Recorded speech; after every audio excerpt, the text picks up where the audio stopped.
ये उस रस रस परिप्लुत होने का महत्व। रस परिप्लुत, खट्टा आम डालो उसमें है मुरब्बे में, देखो कैसा उसका रूप बन जाता है। आमला डालो कैसा उसका रूप बन जाता है। इस तरह से वो रस की महिमा है कि किंचित दूसरे ढंग के भी फल उसमें जा करके उस रस से परिप्लुत होकर के दूसरे रूप में बन जाते हैं। ऐसे भक्त रस परिप्लुत होकर के, भक्त रस से परिप्लुत मन हो जाता है तो मन की जितनी विकृतियां, मन के जितने विकार हैं वो सब प्रभु को प्यारे लगने लगते हैं। उसके मन के विकार प्रभु को प्यारे लगते हैं। लेकिन इनके यहाँ वल्लभाचार्य जी के यहाँ तो वो सब करना नहीं है। वो तो स्वभाव से आत्मार्था सृष्टि है, इसलिए आनंद घन सच्चिदानंद घन पर ब्रह्म का ही आह्लादनी शक्ति के योग से ये सब विकास हुआ है। इसलिए यहाँ की गोपांगना गोप सीमंतिनी उस आत्मार्था सृष्टि की वस्तु हैं, आनंद सार सर्वस्व है, और उनका मन भी आनंद सार सर्वस्व है, और उस मन की सारी विकृतियां स्वभाव से रसात्मक है। ये अंतर स्वाभाविक अंतर है, ये अंतर स्वाभाविक अंतर है। इसी तरह से, इसी ढंग से अद्वैत सिद्धांत में जो बात चलती है, इनके यहाँ भी वही बात चलती है कि रस जो भी है, जो भी रस है सब सच्चिदानंद घन परम ब्रह्म रूप है। केवल उसके आलम्बन उद्दीपन आदि कुछ लौकिक होते हैं। जहाँ आलम्बन उद्दीपन आदि लौकिक होते हैं वहां उनमें कुछ लौकिकता आ जाती है। और इनमें ये जो क्षेत्र है, रासलीला क्षेत्र है, श्री कृष्ण क्षेत्र है, इसको अद्वैतवादी भी मान लेता है कि ये भी ठीक है, निरावरण परम ब्रह्म रूप है, निरावरण परम ब्रह्म रूप है। ये इस सिद्धांत से भी उपपन्न होता है, क्योंकि इसके यहाँ निरावरण का अर्थ थोड़ा सा दूसरा। जैसे विष्णु भगवान को निर्गुण का, हरिर्हि निर्गुण साक्षात, हरिर्हि निर्गुण साक्षात, हरि साक्षात निर्गुण, तम भजन निर्गुणो भवेत। निर्गुण हरि को भजो तो निर्गुण हो जाओ। हरि निर्गुण कैसे हैं? सत्वगुण तो है, निर्गुण कैसे? कहते गुणकृत प्रभाव न होने के कारण निर्गुण है। गुणकृत प्रभाव नहीं है, इसलिए सत्वगुण विशिष्ट होने पर भी निर्गुण। हमने बता रखा है, जैसे सूरज और आपके आंख के बीच में बादल हो, सूर्य स्वरूप ढक जाएगा।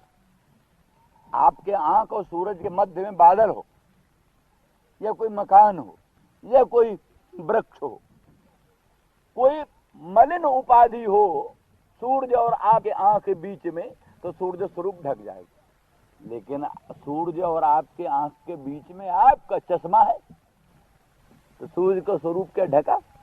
नहीं ढका। क्यों? स्वच्छ उपाधि, चश्मा उपाधि स्वच्छ है, उसे सूर्य स्वरूप ढका नहीं। व्यवधायक होते हुए भी आच्छादक नहीं। तैसे सत्व जो विशुद्ध सत्व ही नहीं, पर वहां तो विशुद्ध सत्व है। विशुद्ध सत्व कहते हैं रजस तमो लेशा अनुविद्ध सत्व, रजोगुण और तमोगुण के लेश से अनुविद्ध सत्व, शुद्ध सत्व। तो वो शुद्ध सत्व है मध्य में, जीव ब्रह्म के मध्य में वो विशुद्ध सत्व है। वो सत्व जो है भगवत स्वरूप का आच्छादक नहीं है, व्यवधायक होते हुए भी आच्छादक नहीं है, इसलिए गुणकृत असर न होने के कारण हरि निर्गुण।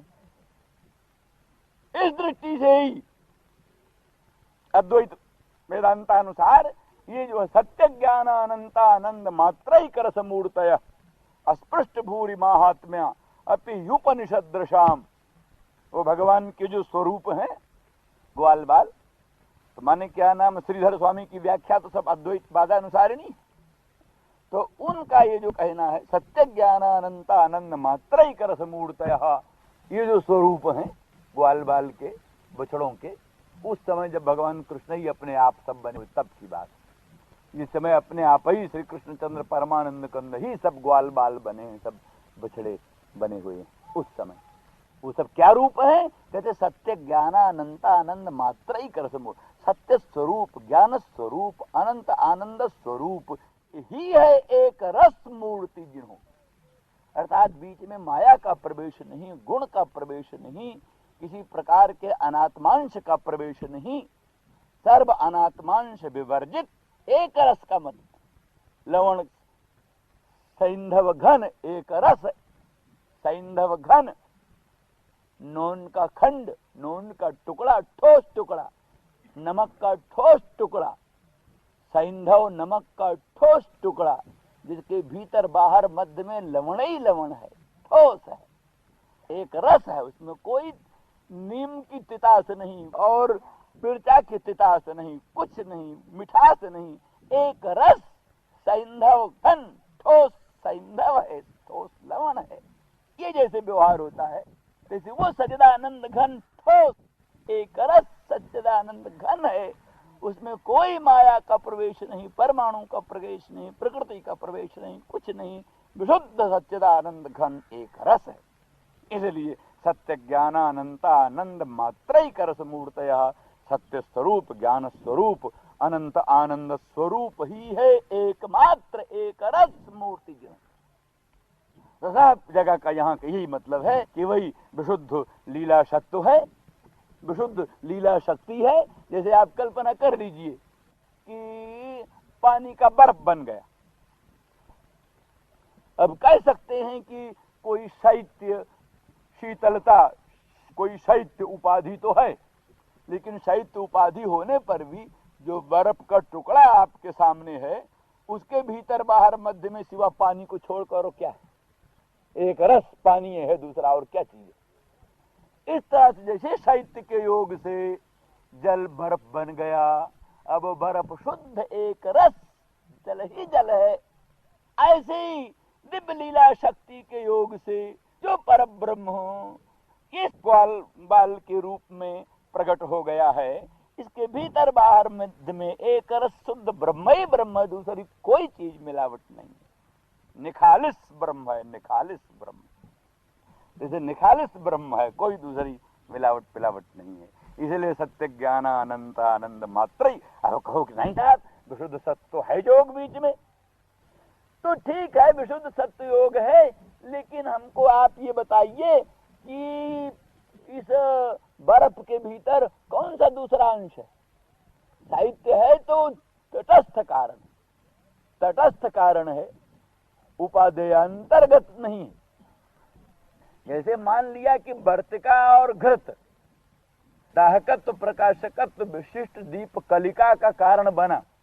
दीप कलिका जो है, दीप की लाइट कलिका अंगुल भर उठी हुई, उसका निमित्त तो है जरूर तेल और निमित्त वर्तिका है जरूर, लेकिन कलिका जो है, कलिका के भीतर बाहर मध्य में सिवा अग्नि को छोड़कर क्या? अगर तैल है तो निमित्त कारण है, तटस्थ है, तटस्थ है, तो रूपांतर निविष्ट नहीं। इस तरह से कोई लीला शक्ति, वो भी उससे भिन्न नहीं है, लीला शक्ति भी उससे भिन्न नहीं है अधिष्ठान से। इसलिए उस लीला शक्ति के योग से लीला शक्ति को तटस्थ निमित्त मान करके, जैसे साहित्य को निमित्त तटस्थ मान करके या वर्तिका घृत को तटस्थ निमित्त मान करके जो दाहकत्व प्रकाशकत्व विशिष्ट दीप कलिका प्रकट हुई विशुद्ध वस्तु है, इस तरह से विशुद्ध सत्य को निमित्त मान करके भी जो निर्विकार सच्चिदानंद घन पर ब्रह्म कृष्णचंद्र परमानंद कर्ण के रूप में, रासेश्वरी के रूप में, ब्रज सीमंतिनी के रूप में, भिन्न भिन्न रूप में प्रकट है, वो शुद्ध निर्विकार ही है एक, उसमें और कोई गड़बड़ी नहीं। इसलिए वहां के जितने विकार हैं सब विकार उसी रसामृत सिंधु की लहरियां हैं। इसलिए ये गर्भ, ये मान, ये प्रभु को प्रिय है। इसलिए उस मान को प्रसन्न करने के, मनाने के लिए और किन्हीं का गर्भ अनुचित है उनका प्रशमन करने के लिए अंतर्धान हुआ था। सो गोपांगना कहती हो दोनों बात तो पूरी हो गई, अब काहे को, अब क्यों अंतर्धान हो, अब क्यों अब प्रकट? तो आओ शरद उदास ये साधु जात सब सरस जो दर्श श्री मुसादबा सुरतनाथ ते शुल्क दाशिका बरद निघ्न तो नेह किम बता।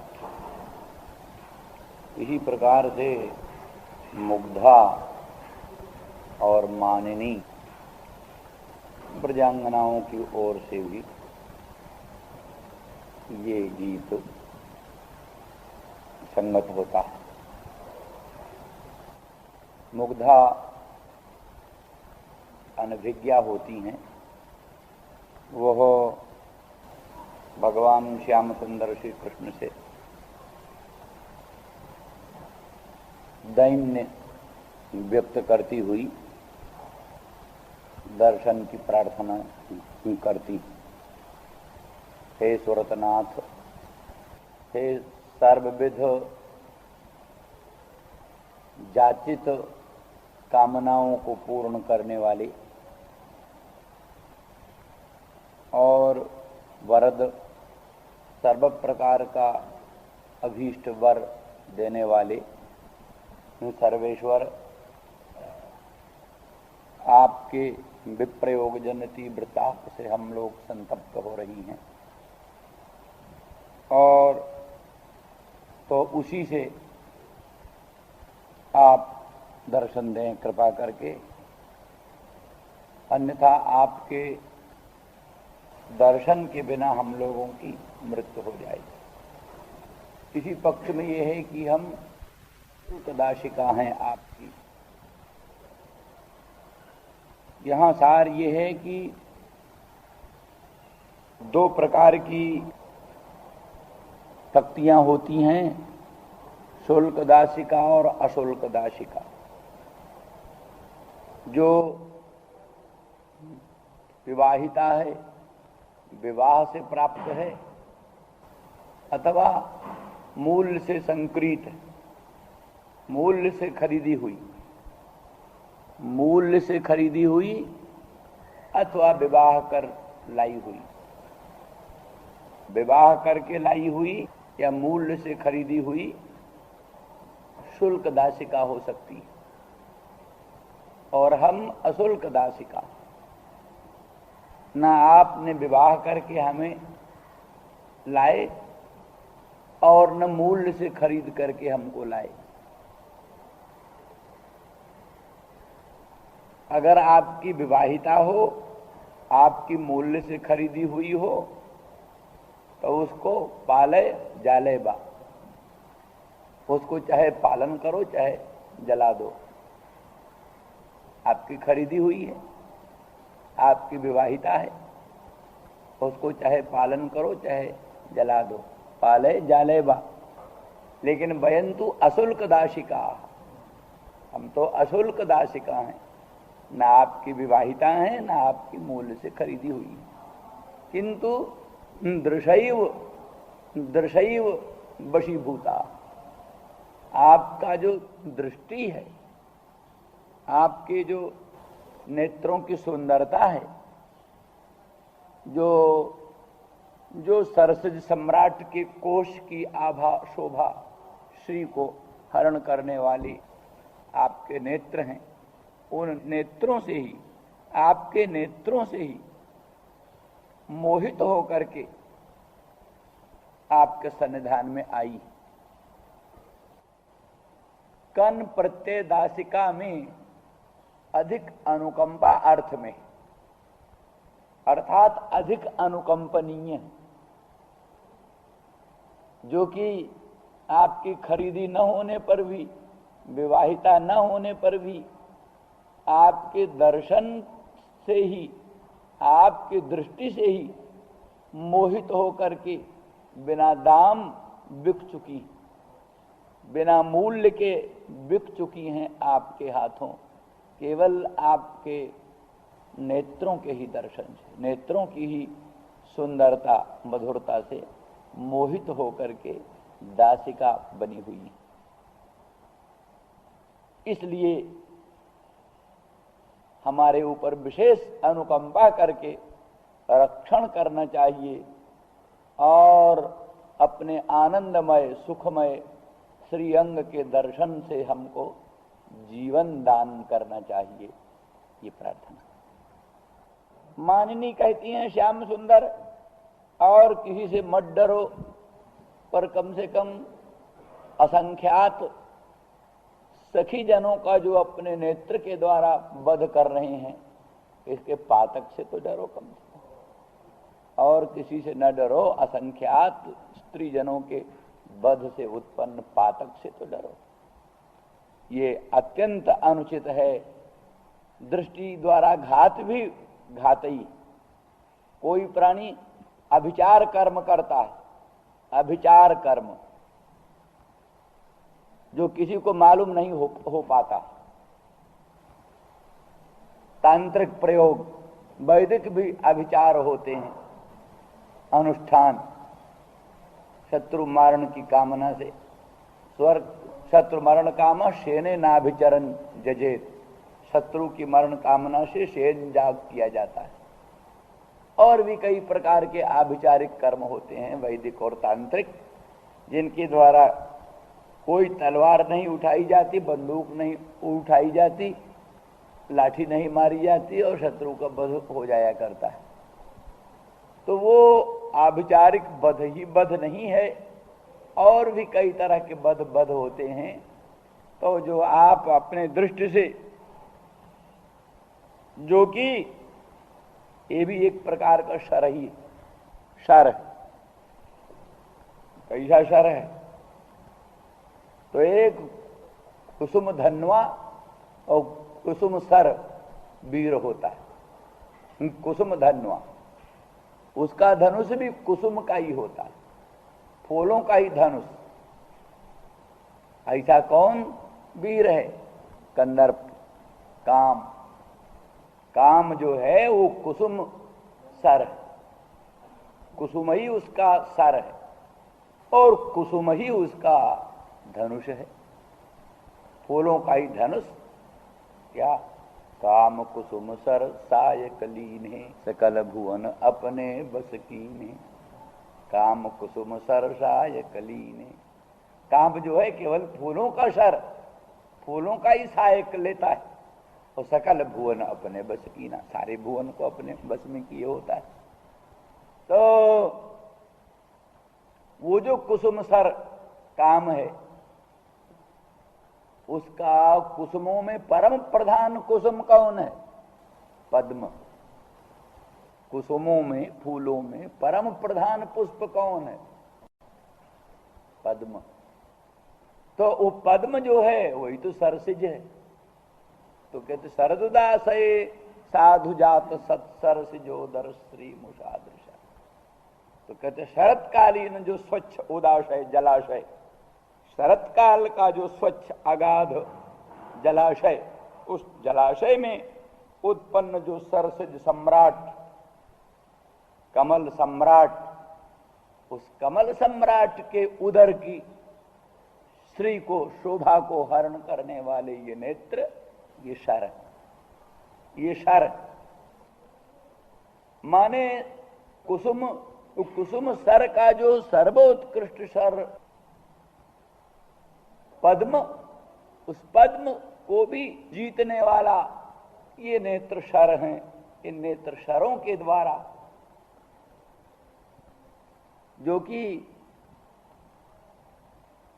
मनोरमा रामा जनों का मारण करने वाला, मनोरमा रामा जनों का मारण करने वाला, इस प्रकार का जो शर है, इस शर से वध करना भी वध ही है। केवल शयन जाग करना ही वध नहीं है, इससे भी पाप, उससे पाप होता है तो इससे भी पाप होगा। इत्यादि इत्यादि सब उसी पक्ष में लग जाता है। उसी पक्ष में ये सब ज्यादा लगता है। सुरतनाथ माने ये अन्याय हमारे साथ नहीं है, आपका स्वभाव है। सुरता नाम नाथः उपतापकः, जो आप में खूब भक्ति करते हैं। सुष्ठु रतिर्जे सामते सुरता, सुष्ठ रूप से जो आपकी भक्ति करते हैं, उन्हीं के उपतापक, उन्हीं को सताने वाले। जो आपकी जितनी भक्ति करे उतने उसको सताते हो आप। कई लोग कहते हैं ना, जो भगवान की भक्ति करते हैं वो दरिद्र हो जाते हैं। कहते हैं विष्णु की भक्ति करने वाले दरिद्र होते हैं। स्वयं भी भगवान कहते हैं अनुग्रह जिस पर बहुत करते हैं उनका धन छीन लेते हैं, निर्धन कर देते। यही न हुआ जो आप में पूर्ण रति प्रीति करते हैं उनको उपताप पहुंचाने वाले सुरतनाथ। वो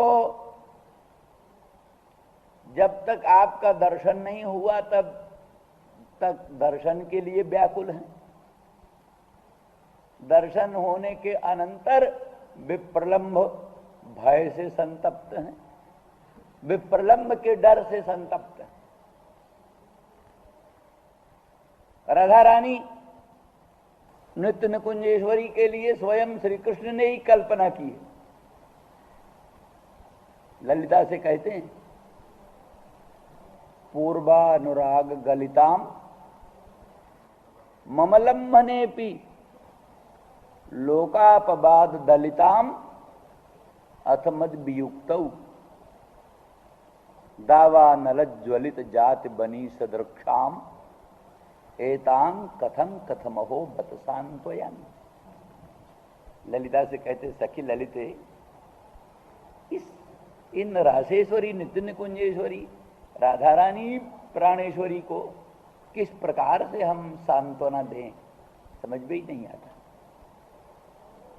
कृष्ण ही चिंतित है, समझ में ही नहीं आता, कोई उपाय नहीं दिखता। पूर्वानुराग गलिताम, आमतौर पर पूर्वानुराग में बड़ा औत्सुक्य होता है और जो सुखद भविष्य की कल्पना में एक मानसिक आह्लाद होता है, परंतु यह तो पूर्वानुराग गलिताम, पूर्वानुराग के ताप से ही ऐसी गलित होती हैं जैसे आतप के योग से बर्फ की पुतली, बर्फ की पुत्रिका आतप के संताप से जैसे गलित हो जाए, द्रवित हो जाए, ऐसे पूर्वानुराग के ही संताप से बर्फ पुत्रिका के तुल्य ये गलित हो जाती है। पूर्वानुराग गलिताम। अच्छा तो मिल जाओ प्रभु, सम्मिलन सुख हो जाए, संभोग श्रृंगार में सम्मिलन सुख में ये सुखी हो जाएंगी।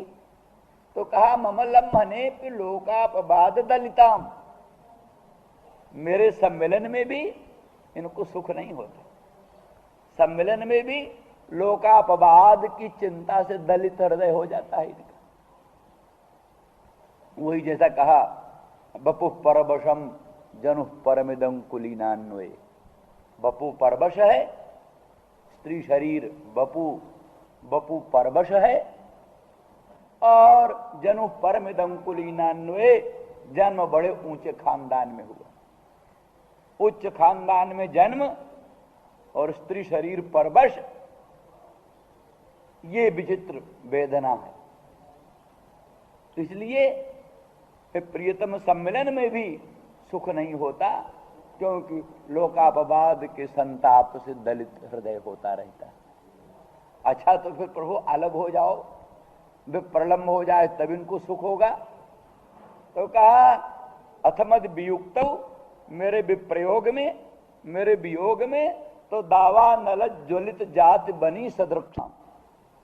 दावा नल की ज्वाला से, जंगल का जो दावा नल है, दावा नल की ज्वाला से ज्वलित प्रज्वलित, जैसे जाति जूही, जूही की लता, जैसे जूही की लता दावा नल ज्वाला से ज्वलित हो जाए, उस प्रकार से विप्रयोग जन तीव्र ताप रूपी दावा नल ज्वाला से जाति बनी के तुल्य दग्ध प्राय हो जाती। तो फिर बोलो अब एतांग कथम कथमहो बत सांत्वयामि, इनके सांत्वना का क्या मार्ग?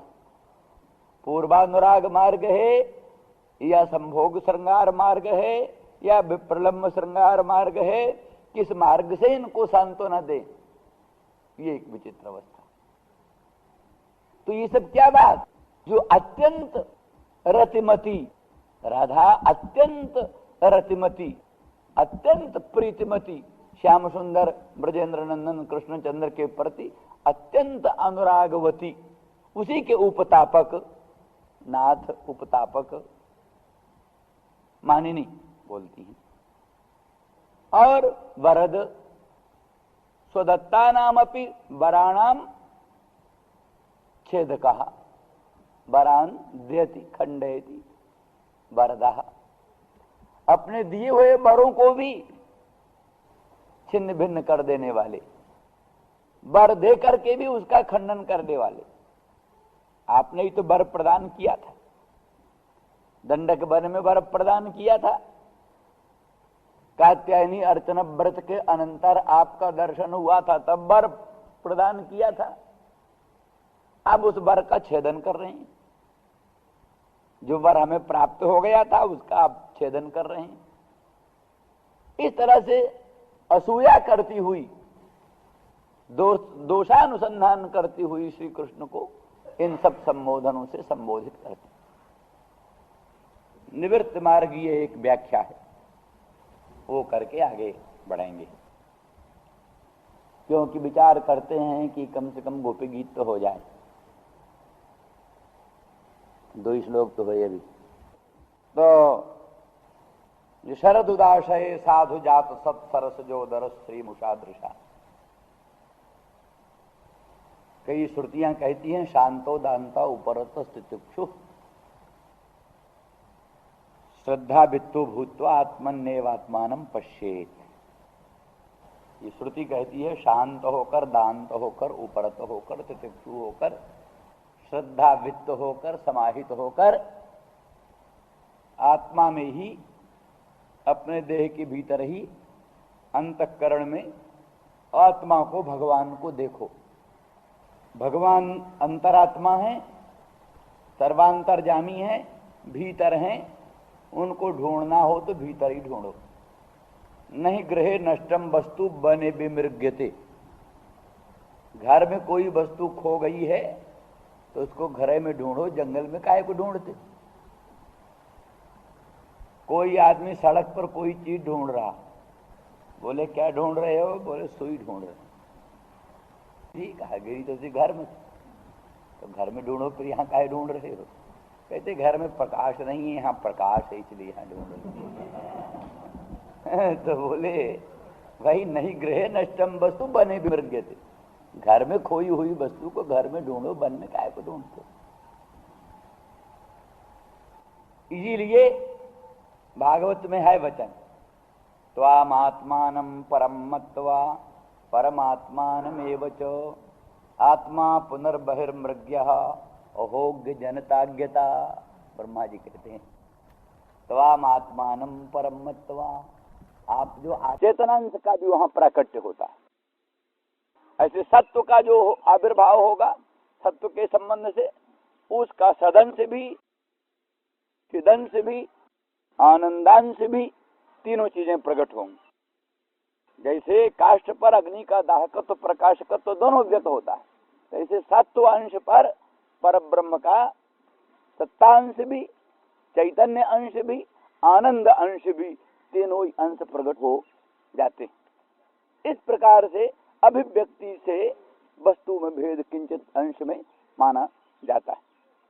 तो अस्तु, तो वो सब बात आत्मार्था सृष्टि की है, जिसमें बताया कि वो आह्लादिनी शक्ति के योग से शुद्ध आनंदांश, आनंदांश जो परब्रह्म है, आनंदांश जो परब्रह्म है, वो आनंदांश परब्रह्म ही आह्लादिनी शक्ति के योग से वही श्री कृष्णचंद्र परमानंद कंद के रूप में आविर्भूत हुआ, वही रासेश्वरी नित्य निकुंजेश्वरी राधा रानी के रूप में प्रकट हुआ, वही अन्य उपकरण के रूप में प्रकट हुआ, वही विभिन्न लीलाओं के रूप में अभिव्यक्त हुआ। तो ये सब आत्मार्था सृष्टि है, ये वो प्राकृत सृष्टि नहीं है, माइक सृष्टि, प्राकृतिक सृष्टि ये नहीं है, ये आत्मार्था सृष्टि है। यहाँ शुद्ध आनंद का ही विकास है, सब कुछ है। आनंद का ही विकास सब कुछ है। इसलिए श्री कृष्णचंद्र परमानंद कंद, उनकी रासेश्वरी नितिन कुंजेश्वरी राधा रानी और उपकरण भूत तत्त गोपसी मंतिनी और उनकी विभिन्न मंगलमयी लीलाएं, उन लीलाओं के उपकरण, लीलाओं के अधिष्ठान, लीलाओं के उद्दीपन आदि, ये सब के सब उसी आत्मार्थ सृष्टि में। तो इसीलिए इनमें और अन्य लौकिक वस्तुओं में इतना भेद है। वैसे तो उनके सिद्धांतानुसार सब कुछ शुद्ध अद्वैत परब्रह्म ही है, लेकिन उस शुद्ध अद्वैत परब्रह्म का अनुभव करने के लिए एक विशिष्ट दृष्टि चाहिए। सामान्य दृष्टि से उसकी अनुभूति नहीं होती, उसके लिए विशिष्ट एक दृष्टि चाहिए। उसका अभ्यास एक दूसरे ढंग का होता है, उस सब से बात चलती। तो उस दृष्टि से यहाँ इस स्वरूप में भी जब वही रस विशेष का उल्लास हो, तभी उस रस का विकास संसार में होता है। इसलिए तृतीय पुरुषार्थ की प्रवृत्ति संसार में उसी आधार पर होती है। इसलिए गोपांगना गोपसी मंतिनी अपने को उस आत्मार्थ सृष्टि के संसार में, आत्मार्थ सृष्टि के संसार में जो रस विशेष का उल्लास है, उसकी अभिव्यंजिका, उसके प्रतिबंध की निवर्तिका, प्रबंध की निवर्तिका अपने आप को मानती है। अर्थात ठीक गोपसी मंतनियों के ही संबंध से, राशेश्वरी राधा रानी नित्य कुंजेश्वरी के संबंध से ही पूर्णतम पुरुषोत्तम प्रभु में वो रस विशेष का उल्लास होता है, ताकि संपूर्ण प्रकार की लीलाएं आविर्भूत होती हैं। उन लीलाओं के अनंतर ही चल करके लोकार्थ सृष्टि में भी संपूर्ण चीजें व्यक्त होती। तो उस दृष्टि से बोल रही हैं कि इसलिए जिस काम के लिए हम आई वो तो पूरा नहीं हुआ, मध्य में मरण उपस्थित हो गया। वो मरण आपकी दृष्टि से, आपके दृष्टि से हुआ। वो इसलिए आनंदमय आपके रूप दर्शन से तो जीवन रक्षित होता, प्राणों का रक्षण होता है, और वो आपने नहीं दिखाया। रूप को आपने तिरोहित कर लिया, छिपा लिया। जिस दृष्टि से बध होता है वो क्रूर दृष्टि आपने बना लिया। इसलिए उस क्रूर दृष्टि से, आपकी जो क्रूर दृष्टि, कठोर दृष्टि है, वो सबकी आयु का हरण करती है, मन को हरण करती है, ओज को हरण करती है। तो इसलिए आपका रूप दर्शन होना चाहिए। दूसरी दृष्टि में ये व्याख्यान किया था अदृशा, माने शरद उदास है साधु जात सत जो दरस स्त्री मुषा अदृशा, अदृशा निकालना। तो उसका मतलब निकाला कि अदर्शनेन, आपके अदर्शन से। तो आपके अदर्शन से हम लोगों का मरण हो रहा। भगवत दर्शन के बिना, सहज बात है, जहाँ भगवत दर्शन ही जीवन है, भगवत दर्शन ही जीवन है। त्रुटिर्जुगायते त्वाम पश्यताम, त्रुटिर्जुगायते त्वाम पश्यताम। त्रुटि काल रेणु को जितने क्षण में सूर्य लंघन करता है, सूर्य नारायण अपनी तीव्र गति से परमाणु काल का उल्लंघन करता है, मन परमाणु प्रदेश का उल्लंघन करता है, वो तो अणुकाल है, बड़े सूक्ष्म काल है। कहा शतपत्र कमलिनी दल को तीव्र वेग से कोई तलवार से छेदन करे तो एक एक पत्र के छेदन में कितना काल लगता है? 100 कमल का पत्र एक जगह रख लो, 100 कमल का पत्र, और मारो तलवार वेग से, तो तलवार से 100 के 100 पत्र कट गए। लेकिन सोचो एक एक पत्र के कटने में कितनी देर लगी होगी। वो काल अणुकाल है, उससे भी और सूक्ष्म है। सूर्य नारायण जिस वेग से चल रहे हैं, वेग से चलते चलते परमाणु देश को जितने क्षण में उल्लंघन किया, त्रिणुक देश को जितने क्षण में उल्लंघन किया, वो क्षण बड़े सूक्ष्म। तो क्षण भर जो आपका आदर्शन है वही प्राण वियोग का कारण बन जाता है। इसीलिए अन्यत्र भी है, भागवत में भी है, रहितात्मनान्नः, कहते हैं केचित देहहीना केचित गेहहीना, गेहहीना अपि जीवन्ति, देहहीना अपि जीवन्ति, धनहीना अपि जीवन्ति, परंतु आत्महीना कथन जीवन्ति।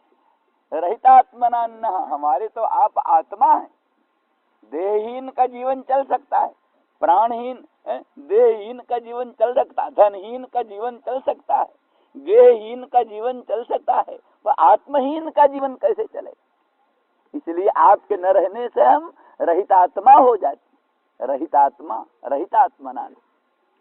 इसीलिए महर्षि वाल्मीकि भी बोलते, लोके नहीं से विद्येत जो न राम मनुव्रत, लोक में ऐसा कोई प्राणी नहीं जो राम का अनुव्रत न हो।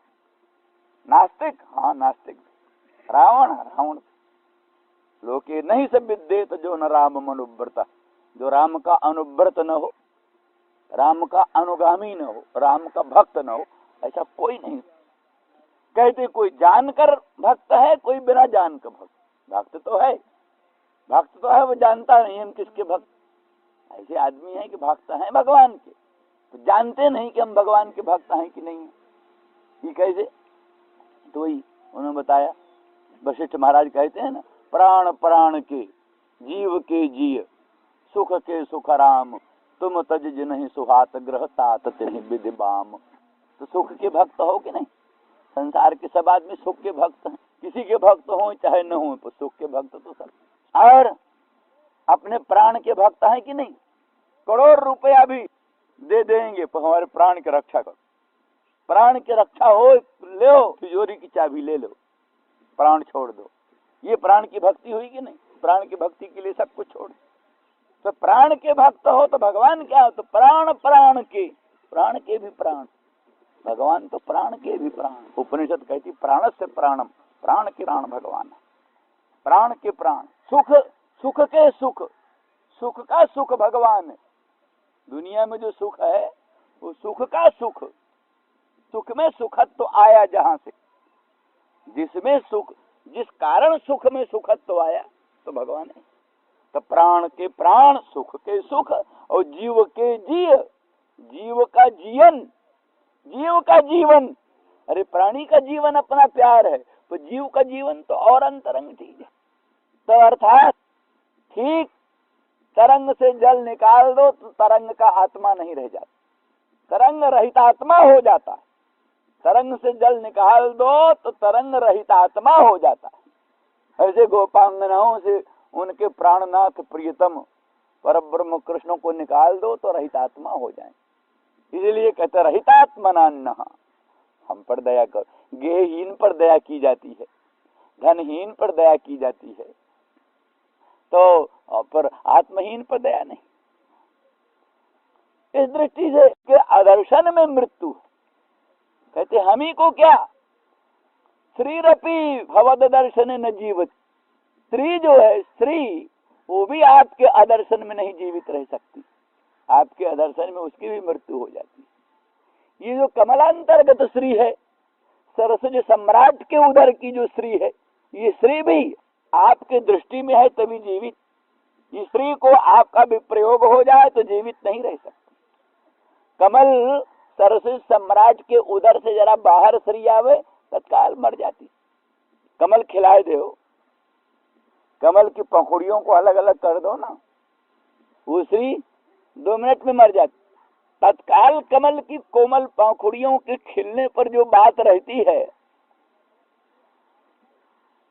वल्लभाचार्य कहते जैसे आम गर्भ बहर होते ही मर जाता है, कच्चा गर्भ हो तो बाहर आते ही मर जाता है। तो इसलिए वो जो स्त्री है कमल के उदर की स्त्री, माने सरस्वती सम्राट के कोश की स्त्री, सरस्वती सम्राट के कोश की जो स्त्री है वो अपरिपाक दशा में बहिर्भूत होते ही मर जाती है। अथवा आपकी दृष्टि में रहती तो जीवित रहती, क्योंकि उसको आपने चुरा लिया ना, तो आपकी दृष्टि में चली गई। तो आपकी दृष्टि में है तब जीवित है, और आपकी दृष्टि में नहीं है, बाहर है, कमल के उधर से जरा बाहर आई कि मरी। तो इस तरह से आपका अदर्शन ही मृत्यु का कारण है। इसलिए हे श्याम सुंदर, दर्शन करके हम लोगों को कृतार्थ करो। अगर हमारा दर्प दूर करना है, प्रभु गुड़ दान से जो मर जाए उसको जहर काहे को दो? गुड़ के दान से जो मर जाए उसको जहर काहे को दो? हमें अगर हमारा ये तो निश्चित है, आप हमारा वध तो नहीं चाहते होंगे, परम दयालु हैं, परम कृपा सिंधु हैं, आश्रित जनों का वध कैसे चाहेंगे? केवल हमारा दर्प दूर करना चाहते होगे। तो हमारा दर्प दूर करना है तो केवल आपके दृष्टि से ही हमारा दर्प दूर हो सकता है। वियोग की क्या जरूरत है? विप्रयोगजन तीव्र ताप देने की क्या आवश्यकता है? गुड़ दर्शन से जो मर जाए उसके लिए जहर देना क्यों? इसलिए केवल आपके ईसत रक्त कोप कटाक्ष से ही हम लोगों का मृत्यु हो सकती है, हम लोगों का दर्प दूर हो सकता है। फिर उसके लिए विप्रयोग जन तीव्र ताप का प्रदान किस लिए? इसलिए ये आपका जो अदर्शन है, विप्रयोग जन तीव्र ताप का मूल, ये उचित नहीं। कहते हैं भला खैर फिर भी यह वृंदावन धाम में, अरे खराब काम किसी सामान्य जगह भी नहीं करना चाहिए। बड़े तीर्थ स्थान वृंदावन धाम, जिसकी लोग परिक्रमा करते हैं, जिसका लोग दर्शन करते हैं, जिसको लोग दीपक खाते हैं, तुम ऐसे धाम में ये काम कर रहे, वृंदावन धाम नहीं। इसलिए हे श्याम सुंदर, ये बद भी बधाई होगा। तो ऐसे पवित्र स्थान में और इस प्रकार का क्रूर कर्म छाने। फिर हम आपके मित्र हैं, किसी ढंग से स्वयं न बध करना। राजा स्वयं नहीं बध करता, अपने गूढ़ पुरुषों द्वारा बध करा देता है किसी का। गूढ़ पुरुषों द्वारा राजा किसी का बध करा देता है, तो वो क्या उस बध का पाप राजा को नहीं लगता? चोर के द्वारा राजा ने किसी को बध करा दिया तो उसका पाप भी तो राजा को लगता है। तो ये जो चोर है आपका, दृष्टि चोर, इसके द्वारा जो आपने हमारा वध कराया, इसका भी पाप आपको लगेगा। तो इस दृष्टि से गोपांगना कहती हैं श्याम सुंदर, ये मित्र द्रोह भी। हम तुम्हारे मित्र हैं, सखी हैं तुम्हारी, तुम्हारे लिए अपना सर्वस्व अर्पण किए, लोक परलोक सर्वस्व आपके चरणों में न्यौछावर किए, और इस दृष्टि रूप चोर के द्वारा, दृक चौर के द्वारा हम लोगों का वध कराना, ये मित्र द्रोह में शामिल होगा। तो ऐसे पवित्र क्षेत्र में ही वृंदावन धाम में इस प्रकार का जो कार्य है वो अच्छा नहीं। इसी तरह से गोपांगना कहती हैं, हे श्याम सुंदर, हे मदन मोहन, हे ब्रजेंद्र नंदन, हम सब लोग आपके दर्शन के लिए व्याकुल हैं, अनुग्रह करो, हम सबको दर्शन दो। जिसके लिए आपने ये लीला की वो दर्प दलन तो हो गया। क्या है? दर्शमाय प्रसादाय तत्रैवांतरधीय। तो उद्देश्य क्या था? प्रशमाय, जो दर्प था, उनको अहंकार हो गया ना, वो अनंत ब्रह्मांड नायक परमात्मा कृष्णचंद्र हमारे बस हो रहा, हमारे बस में हो रहा, जैसा हम कहें वैसा करता। यही तो, जैसा हमारी इच्छा वही करता। श्याम सुंदर, मदन मोहन, जरा हमारे पाँव को घुंघरू टूट गया है, ठीक कर दो। तो वे घुंघरू बांध रहेगा। अच्छा सखी, तुम्हारा घुंघरू बांध। एक सखी कहती है, श्याम सुंदर हम चलती चलती थक गई, हमको अपने कंधे पे चढ़ा ले। अच्छा सखी आओ, कंधे पे चढ़ा ले। तो ये वो उनमें से अधिकांश गोपांगना भगवान को जानती। अवश्य तो सभी तत्वज्ञ थी, सभी जानती। वो तो केवल भगवान की मोहिनी शक्ति के द्वारा ही कुछ आवरण हो तो हो। लीला विशेष में उपयोगी जितना प्रावरण है उतना ही प्रावरण तो है। प्रावरण तो उतना ही है जितना लीला में उपयोगी। बस जो ऐश्वर्य विज्ञान जो परमात्मा स्वरूप विज्ञान उनके निर्भर प्रेम में बाधक, संकोच उत्पन्न करने वाला है।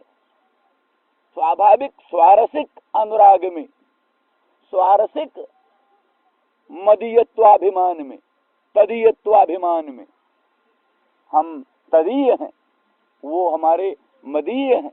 ये जो एक स्वाभाविक आत्मीयता की बात, स्वाभाविक आत्मीयता, स्वाभाविक तदीयता के बाधक जितने ऐश्वर्य विज्ञान है, उन्हीं का प्रावरण है, उन्हीं का प्रावरण है, वस्तुतः प्रावरण में। इसलिए भगवत स्वरूप का पूर्ण परिज्ञान है। इसलिए समय समय पर आता है, हरि अनंत कोटि ब्रह्मांड नायक सर्वेश्वर प्रभु, सर्वेश्वर प्रभु। ये भी तो वही लोग स्तुति कर रही हैं, जस्या कदापि बसनांचल खेलनोत्थ धन्याति धन्य पवनेन कृतार्थमानी जोगिंद्र दुर्गम गतिर मधुसूदनोपि तस्यै नमोस्तु वृषभानुभुवो दिशेपि। कहते वृषभानुनंदिनी राधा रानी जिस दिशा में विराजमान है, उस दिक को भी हम प्रणाम करते हैं, उस दिक को प्रणाम करते हैं जिस दिक में श्री वृषभानुनंदिनी राधा रानी विराजमान है। क्यों, क्या विशेषता है? कहते जस्या कदापि कदापि बसनांचल खेलनोत् धन्याति धन्य पवनेन कृतार्थमानी जोगींद्र दुर्गम गतिर।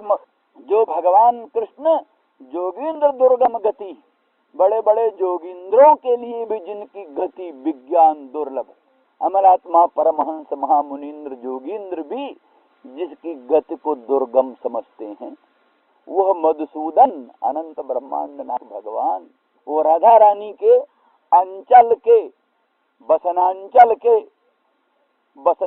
के हलचल से, बसनांचल के हलचल से उत्पन्न होने वाले पवन के स्पर्श से, बसनांचल के हलचल से उत्पन्न होने वाले पवन के संसर्ग से अपने आप को धन्य धन्य मानते।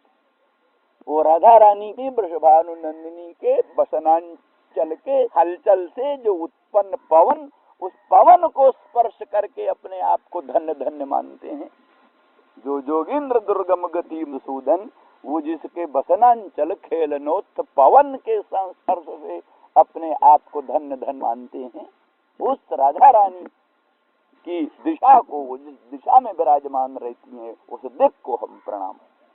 मधुसूदन का क्या स्वरूप है, राधा रानी का क्या स्वरूप है, सब कुछ समझती हैं, किंतु जब ये देखती हैं वो अनंत ब्रह्मांड नायक प्रभु हमारा घुंघरू ठीक कर रहा है, वो हमारे पाँव की महावर जरा श्याम सुंदर खराब हो गई, जरा फिर ठीक कर दो, महावर दे दो, जावक महावर जरा ठीक और ठीक कर दो जरा।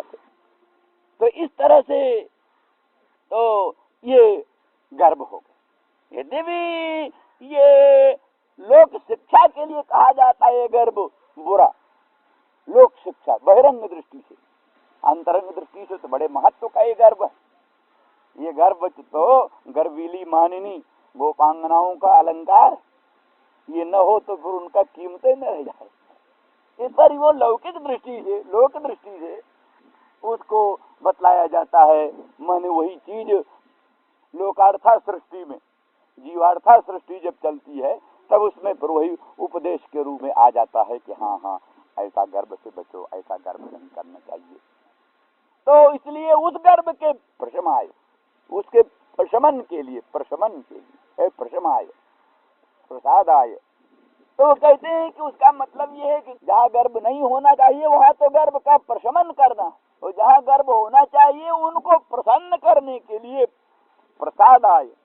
प्रसादाय का ही मतलब माने रासेश्वरी नितिन कुंजेश्वरी राधा रानी मानिनी नायिका हैं, उनमें ये ठीक है, तो उनको चल कर प्रसन्न करेंगे, उनको प्रसन्न करने के लिए इनका गर्भ प्रशमन करने के लिए, कहीं का गर्भ प्रशमन करना और कहीं मानिनी का मान मना करके उसको प्रसन्न करना। तो इसलिए निष्कर्ष ये है कि यहाँ तो ये बात बता चुके हैं ना, भक्त का जो मन होता है, भक्त का मन होता है वो रसात्मक हो जाता है। इनका तो मन रसात्मक है ही है, ये तो बता दिया आत्मार्था सृष्टि है। यहाँ तो आनंद घन कृष्णचंद्र परमानंद कंद का ही सब कुछ विकास, किंतु जिनके मत में ये बात नहीं है, कई लोग जो है सो लक्ष्मी को ब्रह्म नहीं मानते। कई लोगों के मत में लक्ष्मी ब्रह्म नहीं, ब्रह्म से भिन्न है। शेष आदि तो जीव कोटि में ही, जीव गरुड़ जीव, लक्ष्मी जीव तो नहीं, क्योंकि जीव ब्रह्म दोनों से विलक्षण।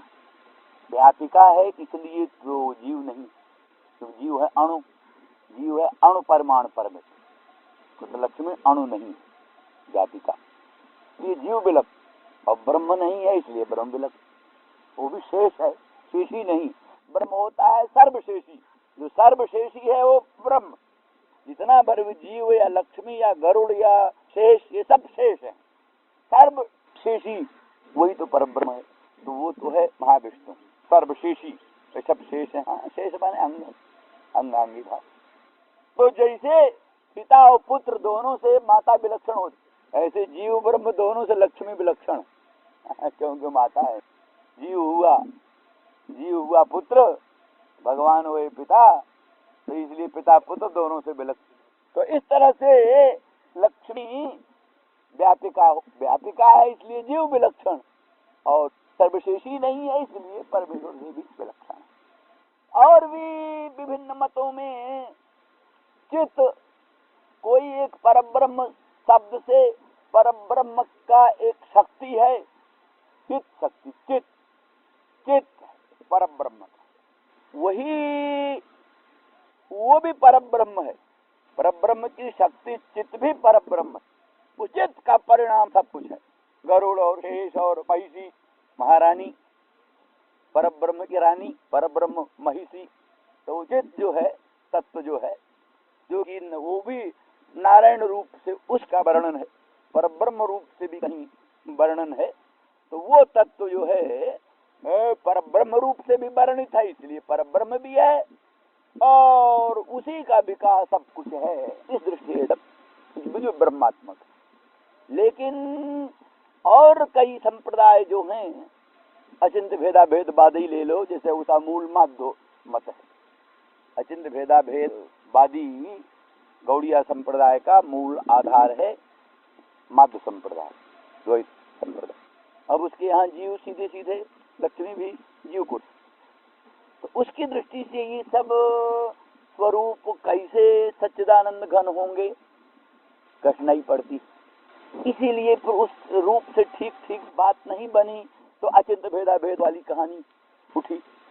वो पूर्ण रूप से रसास्वादन, पूर्ण रूप से अभिन्न सच्चिद रूपिणी कहना कठिनाई पड़ती थी, इसलिए वो फिर अचिंत्य भेदा भेद की ओर बढ़े। भेद भी है, अभेद भी है, और दोनों अचिंत्य है, चिंतयितुम अशक्य है, ऐसा ही। उस पक्ष में ही वो सब बातें हैं जो हमने कहा कि पारद में निघर्षण करने से गंधक पारद बन जाता है, पारद में निघर्षण करने से गंधक पारद बन जाता है।